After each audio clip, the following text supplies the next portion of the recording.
আমার প্রিয় স্নেহের 2025 সালের নতুন বছরে ষষ্ঠ শ্রেণীর ছাত্রছাত্রী বন্ধুরা, আশা করি তোমার সবাই ভালো আছো। আজ আমরা যে বিষয়টি নিয়ে আলোচনা করব ষষ্ঠ শ্রেণীর ফার্স্ট সামারি অর্থাৎ প্রথম পর্যায়ক্রমিক মূল্যায়নের বাংলার কোশ্চেন পেপার নিয়ে। দেখো সরাসরি স্ক্রিনে তোমরা ষষ্ঠ শ্রেণীর ফার্স্ট সামারি অর্থাৎ প্রথম পর্যায়ক্রমিক মূল্যায়নের বাংলার কোশ্চেন পেপারটা দেখতে পাচ্ছ। ফুল মার্কস আমাদের রয়েছে 30 আর সময় তোমাদের রয়েছে 1 ঘন্টা। একে থেকে রয়েছে সঠিক উত্তর নির্বাচন করে লেখো যে কোনো 10টি প্রতিটি প্রশ্নের মান 1 করে 1 × 10 = 10। ভর দুপুরে আঁচল পেতে ঘুমোচ্ছে উত্তরে বিশ্বভুবন। আকন্দবাড়ি স্কুলের যে শ্রেণীর ছাত্র শঙ্কর উত্তরে পঞ্চম। মরুতরে দাঁড়িয়ে রয়েছে উত্তরে পাম গাছ। পরের প্রশ্ন, পাইন গাছ স্বপ্ন দেখে দিনরাত। মাছরাঙা পাখির গায়ের রং হচ্ছে লাল হরিদ্রা সবুজাব।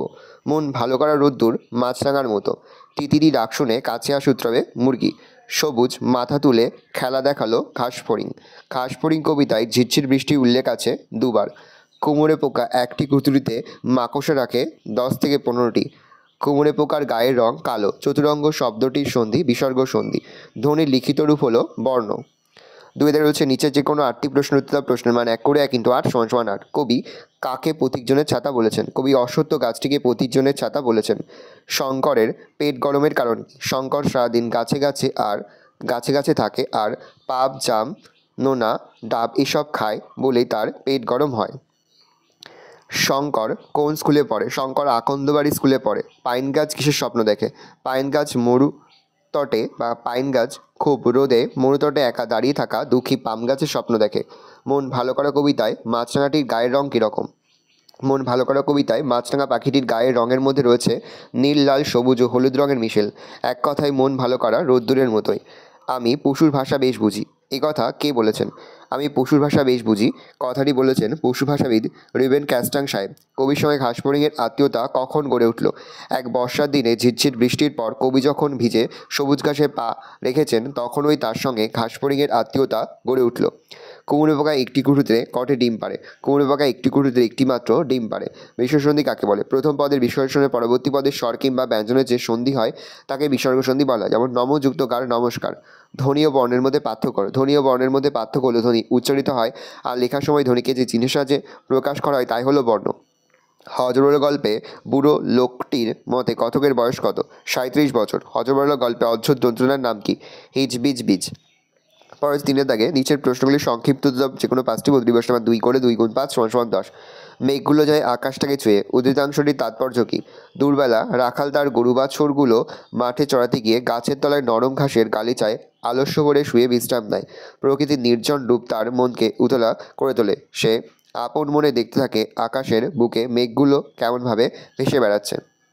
সেদিকে তাকিয়ে একটি ছেলে আনমনা হয়ে পড়েছিল। এখানে কার কথা বলা হয়েছে? ছেলেটি আনমনা হয়ে পড়েছিল কেন? আলোচ্য উদ্ধৃতিতে আকন্দবাড়ি স্কুলের ক্লাস 5-এর ছাত্র শঙ্কর সেনাপতির কথা বলা হয়েছে।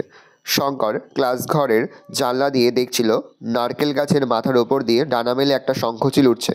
শঙ্কর সেই শঙ্খচিল পাখিটিকে দেখতে দেখতে ভাবে এক সময় বা একদিন রাতে সেও পাখিটার মতোই স্বপ্নে ভেসে বেড়াবে। এই সব ভাবতে ভাবতেই শঙ্কর আনমনা হয়ে পড়েছিল। বুড়ো নগ্ন পাহাড় কোন দিকে? বুড়ো নগ্ন পাহাড় অবস্থিত এখানে। নগ্ন শব্দের অর্থ কী? বুড়ো নগ্ন পাহাড় উত্তর দিকে অবস্থিত এখানে।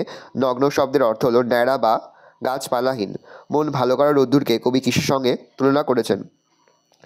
কবি শক্তি চট্টোপাধ্যায় মন ভালো করা কবিতায় রোদ্দুরকে মাছরাঙা পাখির গায়ের রঙের সঙ্গে তুলনা করেছেন। মাছরাঙা পাখির রঙের বাহার যেমন মনকে ভালো লাগায় ভরিয়ে দেয় তেমনই রোদ্দুরের শোভাও কবির মন ভালো করে দেয়। মাছরাঙার গায়ের রং যেমন একই সঙ্গে উজ্জ্বল ও শান্ত, রোদ্দুরের তীব্রতাও তেমনই কখনো বেশি কখনো কম। মাছরাঙার গায়ের পালককে যেমন লাল হলুদ সবুজ রঙের আশ্চর্য সমারোহ তেমনই রোদ্দুরেও রয়েছে অনেক রং। পরের প্রশ্ন, শিল্পাঞ্জি ওরাংওটাংয়ের সঙ্গে মানুষের মিল কোথায়? বিবর্তনের দিক থেকে শিল্পাঞ্জি ওরাংওটা হলো মানুষের পূর্বপুরুষ। এদের ভাষা বিকাশ না ঘটলেও এদের মধ্যে ভালোবাসা সহানুভূতি ইত্যাদি গুণগুলি লক্ষ্য করা যায়। তাই এরা সহজেই মানুষের বন্ধু হয়ে ওঠে। আমি কথা দিয়ে এসেছি। উদ্ধৃতাংশটি কার কোন কবিতার অংশ? কে কাকে কী কথা দিয়ে এসেছে? উদ্ধৃতাংশটি কবি অরুণ মিত্রের ঘাসফড়িং কবিতার অংশ। ঝিরঝিরে বৃষ্টির পর সবুজ ঘাসে পা দিয়েই একটি ঘাসফড়িংয়ের সঙ্গে কবির বন্ধুত্ব হয়। তার কাছ থেকে চলে আসার সময় কবি ওই ঘাসফড়িংকে কথা দিয়ে এসেছিলেন যে তিনি পরে অবশ্যই আবার তার কাছে যাবেন। মাকড়সা দেখলে কুমড়ে পোকা কী করে? মাকড়সা দেখলে কুমড়ে পোকা ছুটে গিয়ে তার ঘাড় কামড়ে ধরে, কিন্তু তাকে একেবারে মেরে ফেলে না। মাকড়সার শরীরে হুল ফুটিয়ে তারা এক ধরনের বিষ ঢেলে দেয়। একবার হুল ফুটিয়েই কুমড়ে পোকা কিন্তু ক্ষান্ত হয় না। কোনো কোনো মাকড়সাকে 5-7 বার পর্যন্ত হুল পড়ে থাকে। এর ফলে মাকড়সাটির মৃত্যু না হলেও মাকড়সাটি একেবারে অসাড় হয়ে যায়। এরপর সেই অসাড় মাকড়সাটিকে কুমড়ে পোকা তার তৈরি একটা কুঠুরিদের মধ্যে নিয়ে এসে চিৎ করে রাখে। তারপর তার পেটের একপাশে লম্বাটে ধরনের একটা ডিম পাড়ে। ডিম পাড়বার সময় হলে এরা বাসা তৈরি করার জন্য উপযুক্ত স্থান খুঁজতে বের হয়। এরা কারা, তারা উপযুক্ত স্থান কিভাবে নির্বাচন করে? গোপালচন্দ্র ভট্টাচার্যের লেখা কুমড়ে পোকার বাসাবাড়ির রচনাংশে এরা বলতে কুমড়ে পোকাদের বোঝানো হয়েছে।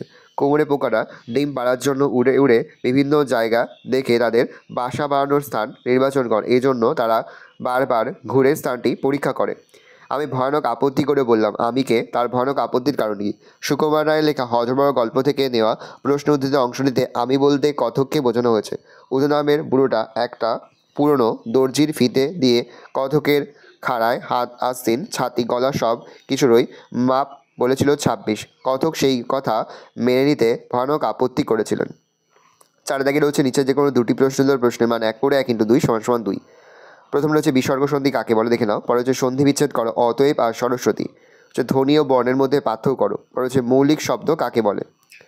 ভালো করে দেখে নাও, এই রয়েছে টোটাল তোমাদের ফার্স্ট সামারি অর্থাৎ প্রথম পর্যায়ক্রমিক মূল্যায়নের ষষ্ঠ শ্রেণীর বাংলার কোশ্চেন পেপার। ভালো করে দেখে নাও।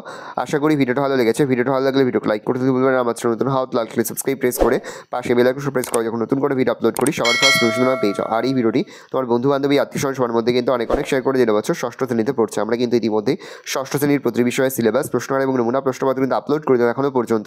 সেই ভিডিওগুলো না দেখে থাকো, ভিডিওগুলো কিন্তু তাড়াতাড়ি দেখে নাও। তোমাদের সকলকে জানাই আগাম পরীক্ষার অনেক শুভেচ্ছা এবং অভিনন্দন। আশা করি সকলের পরীক্ষায় খুব ভালো হবে। ভালো করে কোশ্চেনটা দেখে নাও।